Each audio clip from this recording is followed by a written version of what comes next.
Good evening. Good evening.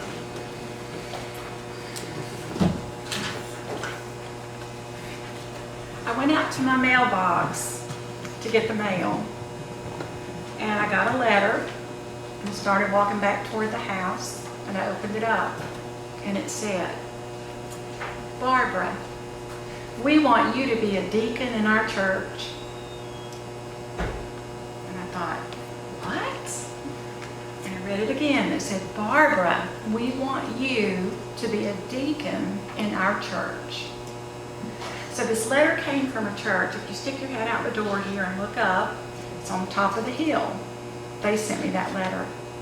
Now, I didn't grow up in the church, so I don't know a lot about the church. What I did know was that older married men ran the church. That's what I thought. I knew that I learned from being in another church before that one that if you were divorced, it was very, very bad. And if you were on staff, you were asked to leave. You would go to another town nearby, and someone more qualified would come in to take the job. So I didn't really know what I thought about this, so I called my dear friend Ruth. And I said, "Ruth, I got a letter from the church, and they asked me to be a deacon." And she said, "Oh, how about that?" And I said, "Ruth, do you think they know I'm a girl?" And she said, "I think they do." And I said, "Ruth, do you think they know I'm divorced?" And she said, "Well, I'm on the committee and we know you. And yes, we know that." And I said, "So this letter's for me, and if I want to do this, I can say yes." And she said, "Yes, I hope you'll do this." So this was 1992, and I was 34 years old. They didn't care up there on the hill. They had this crazy idea that God is love is love. They didn't care if I kissed girls. They didn't care if I won the lottery and gave all the money to the church. They didn't care if I had a penis. They didn't care that I was divorced.